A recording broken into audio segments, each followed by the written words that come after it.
Hello and welcome to the first topic of daily scan. इस topic पर अपन बात करेंगे fertiliser use in India. Fertiliser use का इम्पैक्ट क्या आ रहा है सॉइल पर, क्या जो रेजीम है वो किसी पर्टिकुलर फर्टिलाइजर के ऊपर डिस्टॉर्टेड है और उसके क्या इम्प्लीकेशंस है। साथ ही साथ अपन फर्टिलाइजर रेजीम में क्या रिकमेंडेशन और अमेंडमेंट किए जा सकते हैं उनको भी प्रपोज करेंगे। तो अभी अभी जो खरीफ का सीजन खत्म हुआ है उसके हिसाब से जो N/P/K जो फर्टिलाइजर रेशियो है ये बाहर आया है। ये जो रेशियो है ये बताता है जो मेजर मिनरल्स हैं उनका रेशियो बताता है जो सॉइल में रिक्वायर्ड रहता है। तो nitrogen is to phosphorus is to potassium का रेशियो बताता है। इस रिसेंटली फिनिश्ड खरीफ क्रॉप में जो रेशियो यूज किया गया है वो अप्रोक्स है 11:5:1 approximately. This is the ratio. जबकि इंडियन सॉइल कंडीशन के हिसाब से जो आइडियल यूसेज होना चाहिए वो होता है 4:2:1। आइडियल रेशियो ये होता है। मतलब कि यदि अपन समझें तो नाइट्रोजन का डिस्प्रोपोर्शनेटली ज्यादा यूज हो रहा है इंडिया के केस में फर्टिलाइजर्स का। और यदि अपन इसको स्टैटिस्टिकली समझें तो 2022 में close to 64 million tonne of fertilisers use किए गए थे, जिसमें में से 56% जो थे वो नाइट्रोजनस फर्टिलाइजर का यूज किया गया था। उसमें भी चीफली जो रहता है वो है यूरिया। क्यों ये डिस्टॉर्शन है, इसके क्या इंपैक्ट्स हो रहे हैं और इससे रिलेटेड अदर चीज अपन इस वीडियो में समझेंगे। तो सबसे पहले ये कोई अच्छी बात नहीं है कि डिस्टॉर्टेड यूज हो रहा है। क्यों अच्छी बात नहीं है यदि अपन समझते हैं तो नॉर्मली सॉइल का एक रिकमेंडेड न्यूट्रिएंट वैल्यू जो होता है अपन ने देखा N/P/K का है 4:2:1। यदि सॉइल में डिस्टॉर्टेड न्यूट्रिएंट्स सप्लाई किए जा रहे हैं तो सॉइल की क्वालिटी के लिए वो खराब है। मतलब कि जो फर्टिलाइजर अपन डाल रहे हैं वो सॉइल से रिलेटेड बहुत सारे इश्यूज रहेगा। सबसे पहले क्या होगा, जो अदर न्यूट्रिएंट्स हैं जैसे कि P और K उनकी डेफिशिएंसी हो जाएगी, दैट इज द केस। और यदि अपन दूसरे न्यूट्रिएंट जैसे माइक्रो न्यूट्रिएंट्स हैं उनकी भी कमी होगी, क्योंकि एक ही न्यूट्रिएंट N को ज्यादा से ज्यादा डाला जा रहा है। और इसके अलावा टेक्सचर ऑफ सॉइल इंपैक्ट होता है और एक फिनोमिना सैलिनाइजेशन होता है। मतलब सॉइल में सैलाइन कंटेंट मतलब कि आयंस सॉइल में लगातार बढ़ रहे हैं। This is not good for the soil. In short यदि अपन समझे तो excessive distorted use of fertiliser is causing soil degradation, that is the idea. यदि अपन इससे समझें तो डायरेक्टली जो रिजल्ट आना चाहिए क्रॉप में वो कम आएगा, therefore efficiency of the fertilisers would come down. अब इसका डायरेक्ट इंपैक्ट यदि अपन समझते हैं तो यदि आप एक फार्मर के सेंस से समझेंगे, वो क्या कर रहा है, ही इज गिविंग फर्टिलाइजर दे रहा है। फर्टिलाइजर देने का क्या पर्पस है, ताकि सॉइल की क्वालिटी बढ़े, सॉइल की क्वालिटी बढ़े ताकि जो क्रॉप का प्रोडक्शन है बढ़े। बट यदि क्रॉप डिक्लाइन हो रहा है तो एक तो इनपुट कॉस्ट बढ़ रही है बट लेकिन जो फाइनल आउटपुट मिल रहा है वो कम मिल रहा है। तो अब आप एक फार्मर के सेंस से सोचेंगे तो वो क्या करेगा, फर्टिलाइजर और ज्यादा अप्लाई करेगा, यानी कि फर्टिलाइजर नेक्स्ट राउंड पर और ज्यादा बढ़ेगा। लेकिन because again distorted use of fertiliser हो रहा है तो फिर N का रेशियो ज्यादा रहेगा और इस तरीके से एक साइकिल बन रही है जिसमें input cost for the farmer keeps on rising but the output keeps on decreasing. यानी कि profitability of agriculture overall long run में कम होगा। और गवर्नमेंट का जो एम है फार्मर की इनकम को डबल करना, वो इस डिस्टॉर्शन के नाम से हिंडर होगा, दैट इज द आइडिया। एक और प्रॉब्लम है, N ज्यादा होता है तो N और P नाइट्रोजन और फॉस्फोरस सबसे ज्यादा एक फिनोमिना के लिए रिस्पॉन्सिबल होते हैं, दैट इज यूट्रिफिकेशन। यानी कि क्या होता है, जब ओवरफ्लो वाटर बहता है तो नाइट्रोजन एक्सेसिव पानी के साथ फ्लो ऑफ हो जाता है, रिवर में एक्यूमुलेट हो जाता है। वहां पर बहुत सारे वीड्स पानी में घुस जाते हैं, पानी में ग्रो करते हैं due to the excessive nutrient and as a result इसकी वजह से होता क्या है, पानी में वीड्स बढ़ जाते हैं। पानी इतना ज्यादा डेंसली ग्रीन छोटे छोटे क्रॉप से पॉपुलेटेड हो जाता है कि सन रेस अंदर पेनेट्रेट नहीं कर पाती हैं और इससे जो मैराइन लाइफ है वो सीवियरली इंपैक्ट होती है, या रिवर की एक्वेटिक लाइफ सीवियरली इंपैक्ट होती है। तो ground water pollution plus pollution of river bodies दोनों कॉज करता है। इसके अलावा लो प्रॉफिटेबिलिटी ऑफ फार्मर्स अपन ने समझ लिया। एक और होता है स्मगलिंग। अब अमोनिया यानी नाइट्रोजनस ये जो फर्टिलाइजर्स हैं, इनसे जो यूरिया निकलता है, यूरिया को अदर देन एग्रीकल्चर भी बहुत सारे यूजेस हैं। जैसे फॉर एग्जांपल केमिकल इंडस्ट्री में ओवरवेलमिंगली यूज किया जाता है, टेक्सटाइल इंडस्ट्री में, डाइंग इंडस्ट्री में, पेंट इंडस्ट्री में। तो जब एन ज्यादा अवेलेबल है तो एग्रीकल्चर से जो स्मगल आउट हो रहा है, एग्रीकल्चर से यूरिया स्मगल आउट हो जा रहा है नॉन एग्रीकल्चरल मतलब इंडस्ट्रियल एरियाज में। और साथ ही साथ एक और प्रॉब्लम नोटिस की गई थी कि इंडिया से नेपाल और बांग्लादेश में भी यूरिया की स्मगलिंग हो रही है, क्योंकि यहां पर कॉस्ट ज्यादा है तो इंडिया में सब्सिडाइज रहता है, इंडिया से लोग लेकर अलग एरियाज में ट्रांसफर कर रहे हैं। प्रॉब्लम है क्योंकि हमारी सरकार सब्सिडी दे रही है और फायदा दूसरे सेक्टर से उठा रहे हैं। That is a problem. ये सब प्रॉब्लम्स हो सकती हैं। इस वजह से सरकार ने एक स्कीम भी निकाली है, नीम कोटेड यूरिया, जो बेसिकली टारगेट कर सकती है कि इसे एग्रीकल्चर की ही ये यूरिया है। That is a basic idea. अब यदि अपन इससे समझते हैं कि इस डिस्टॉर्शन का रीजन क्या है, इस वीडियो में अपना मेन टारगेट ये है। तो जो तीन मेजर न्यूट्रिएंट्स हैं N:P:K, ये जो है मैक्रो न्यूट्रिएंट्स हैं सॉइल के लिए।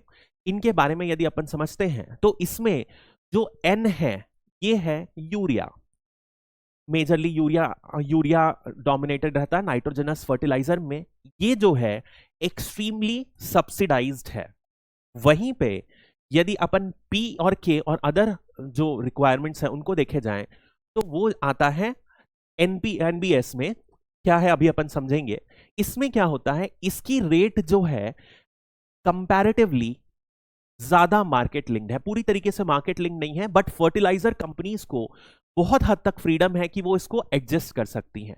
तो देखा ऐसा गया है कि इंडिया में यूरिया की प्राइस अप्रोक्सीमेटली 10 साल से बिल्कुल नहीं बढ़ी है, लेकिन जो P और K फर्टिलाइजर की जितने भी डेरिवेटिव्स हैं उनकी रेट बहुत ज्यादा बढ़ चुकी है। तो फार्मर्स क्या करते हैं, यूरिया रिलेटेड फर्टिलाइजर्स को ज्यादा प्रेफर करते हैं। This is a backdrop. यानी कि एक एग्जांपल आप देख सकते हो, अभी जस्ट खरीफ क्रॉप के स्टार्टिंग में जब रेट थी तो यूरिया की 5000 कुछ पर मेट्रिक टन की रेट थी। वहीं पे यदि आप डाई अमोनियम फॉस्फेट की रेट देखोगे तो वो 27,000 पर मेट्रिक टन रेट है, यानी कि मोर देन 5 टाइम्स रेट है। ऐसा ही हर P और K की डेरिवेटिव फर्टिलाइजर की रेट है। इस वजह से P और K की रेट बढ़ रही है बट यूरिया कांस्टेंट है। तो किसान जिसको पता नहीं है कि क्या डिफरेंस है, वो क्या करते हैं, यूरिया बेस्ड फर्टिलाइजर को ज्यादा प्रेफर करते हैं, and this causes distortion. This is the basic idea. अब क्यों किया गया है ऐसा, क्योंकि हर साल सरकार क्या करती है, P:K के जितनी भी फर्टिलाइजर बनती है हर साल उनके में पर केजी वाइज सब्सिडी देती है। तो वो सब्सिडी अभी राबी क्रॉप के लिए कम दी गई है और कंपेयर टू यूरिया हमेशा कम दी जाती है। और एक फैक्टर और जो P और K की रेट को डिटरमाइन करता है वो है इंटरनेशनल रेट्स। इंटरनेशनल में फॉस्फेट और पोटेशियम फर्टिलाइजर की क्या रेट चल रही है ये भी डिटरमाइन करता है। तो इसकी रेट इंटरनेशनली बढ़ रही है, मतलब कि एक तरफ P और K की प्राइस लगातार बढ़ रही है, वहीं यूरिया की प्राइस लगातार कॉमन है, कांस्टेंट है ऑलमोस्ट 10 सालों से। तो this is the crux of the issue. तो यदि अपन समझें कि इस सिचुएशन में क्या किया जाए तो द आइडिया एक जो किया जा रहा है वो है सॉइल हेल्थ कार्ड। क्या है सॉइल हेल्थ कार्ड, अपन समझते हैं कि इसमें क्या होता है, बेसिकली फार्मर की जो फील्ड रहती है उसे इंस्पेक्ट किया जाता है। हर 2-2 साल में इंस्पेक्ट किया जाता है। ओके, इस 2 साल के इंस्पेक्ट करने के बाद फार्मर को एक रिपोर्ट दी जाती है। रिपोर्ट में उसके सॉइल का इंस्पेक्शन किया जाता है और बताया जाता है कि क्या क्या न्यूट्रिएंट्स किस मात्रा में प्रेजेंट हैं। तो उसमें मैक्रो न्यूट्रिएंट्स जो NPK हैं, then there are secondary nutrients mainly जो सल्फर रहता है, माइक्रो न्यूट्रिएंट्स और फिजिकल पैरामीटर्स। फिजिकल पैरामीटर्स जैसे कि pH हो गया, कार्बन, ऑर्गेनिक कार्बन कितना है या कंडक्टिविटी कितनी है, ये सारे पैरामीटर्स को बताया जाता है। उस पैरामीटर्स को बताने के बाद ये रिकमेंड किया जाता है कि आपको कौन सी फर्टिलाइजर यूज करना चाहिए प्लस कौन से क्रॉप्स उगाना चाहिए। This is the recommendation. और इसके लिए सेंट्रल गवर्नमेंट ₹190 स्टेट गवर्नमेंट को सब्सिडी देती है। सेंट्रल सेक्टर है स्कीम है, यानी कि पूरा का पूरा पैसा जो है वो सेंट्रल गवर्नमेंट बेयर करती है। तो स्टेट गवर्नमेंट जो रिस्पॉन्सिबल है पूरा का पूरा सैंपल लेने में, लैब में जो भी कॉस्ट आएगी, फिर कार्ड डिस्ट्रीब्यूट करने में, उसको 190 रुपए पर सैंपल मिलता है। अब इस तरीके से किया जाएगा तो माना यह जा रहा है कि जो फार्मर्स होंगे वो बेटर तरीके से सॉइल की रिक्वायरमेंट समझेंगे और उस तरीके से फर्टिलाइजर यूज करेंगे। This is the long term plan. But इस प्लान को करने के लिए, प्रॉपर एग्जीक्यूट करने के लिए क्या जरूरत है? फार्मर लोग अवेयर हो, समझें और इश्यूज को समझें और सॉइल हेल्थ कार्ड की स्कीम के बारे में जानें। एक और बेस्ट सॉल्यूशन है कि अपन ऑर्गेनिक्स में मूव करें, फर्टिलाइजर का यूज कम करें, क्योंकि कॉन्सेंट्रेटेड फॉर्म में नहीं रहता है। तो बेसिकली जो ऑर्गेनिक है उसमें सारे के सारे मिनरल्स, जो न्यूट्रिएंट्स हैं वो प्लेस्ड रहते हैं, एक कॉन्सेंट्रेटेड फॉर्म में नहीं रहता। 2022 में इफको जो फर्टिलाइजर कंपनी है सरकार की, उन्होंने एक नैनो फर्टिलाइजर डेवलप किया था। नैनो फर्टिलाइजर की खास बात यह है कि GS3 में एक पोर्शन भी है साइंस एंड टेक्नोलॉजी में जो नैनो टेक्नोलॉजी के बारे में करता है। बेसिक आइडिया है कि नैनो पार्टिकल्स का यूज करके जब एक dimension at least nanoparticle size में डील करता है, then that is comes under the domain of nanotechnology। इसमें क्या रहता है? Efficiency of such fertiliser at least 50% से ज्यादा होती है। तो नंबर 1 क्या होता है? एफिशिएंसी ज्यादा रही, कॉस्ट कम होती है और इसका जो डिजायर्ड आउटपुट है वो ज्यादा है। यदि इफको की नैनो फर्टिलाइजर में शिफ्ट किया जाए तो यह भी माना जा रहा है कि फर्टिलाइजर का यूज कम कर सकते हैं। इसके अलावा एक और है कि फिस्कल सब्सिडीज जो फर्टिलाइजर में दी जा रही है उसे कम करे जाए। इनफैक्ट जस्ट एक पॉइंट बताने के लिए, इंडिया में सबसे ज्यादा सब्सिडीज दी जाती है फूड को लेकर, उसके बाद सेकेंड नंबर पर आता है fertiliser. Of the total fertiliser इसका 47% is given for fertiliser based subsidies. This is the scenario. यदि इसे ग्रेजुअली मार्केट बेस्ड किया जाए तो क्या होगा कि हो सकता है ओवर यूज ऑफ या ओवर एक्सप्लॉयटेशन ऑफ फर्टिलाइजर कम हो जाए। That is the idea. यदि अपन अभी देखते हैं तो एक आइडिया है न्यूट्रिएंट बेस्ड सब्सिडी स्कीम। ये ओरिजिनली बहुत ही बढ़िया प्लान था। बेसिकली हुआ क्या इस प्लान में? NBS nutrient based subsidy scheme. इस स्कीम में क्या किया गया है कि फर्टिलाइजर जो नॉर्मली P/K में जो रहती है, इसमें P और K के बेसिस में पैसा देती है। तो सेंट्रल गवर्नमेंट डिसाइड करती है कि सपोज एक फर्टिलाइजर है, एक कस्टमाइज्ड फर्टिलाइजर बनाई गई, उसमें कितना परसेंटेज P है, कितना K है, उस बेसिस में पर केजी सब्सिडी दी जाती है। यानी कि आप सेंट्रल गवर्नमेंट यदि आप सोचोगे तो इंसेंटिवाइज कर सकती है कि ऐसे फर्टिलाइजर को सेलेक्ट करो जो कस्टमाइज्ड हो, जिसमें अदर माइक्रो न्यूट्रिएंट्स भी हो, ऐसा करके किया जा सकता है।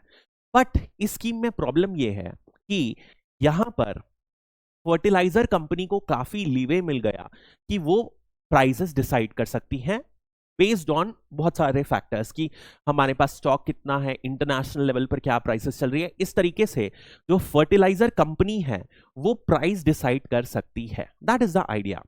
अब इस स्कीम भले ही बहुत अच्छे से डिजाइंड है, बट इसकी एक बड़ी प्रॉब्लम क्या है कि यूरिया इस स्कीम से बाहर रखा गया है। तो एक तरफ यूरिया की जो फर्टिलाइजर सब्सिडी है वो कांस्टेंट रही है, यूरिया की प्राइस इस वजह से कांस्टेंट रही है, वहीं P और K की जो कॉस्ट है बढ़ते रही है। That is the idea. तो despite a very good designed scheme, NBS failed to fulfill its motives because urea was kept out of the scheme. That is the idea of the scheme. So that is all for this topic. ये topic इसलिए important है क्योंकि GS1 में एक topic है desertification, उसमें ये relevance आता है। सेकेंड टॉपिक सॉइल डिग्रेडेशन में भी आता है। सॉइल डिग्रेडेशन का एक्सट्रीम स्टेप भी होता है डेजर्टिफिकेशन, और एग्रीकल्चर में तो ये टॉपिक आता ही आता है। इकोनॉमिक्स के सेंस में देखें तो फिस्कल सब्सिडीज के में भी ये टॉपिक आता है। That is the idea and that is why this topic is so relevant. Thank you.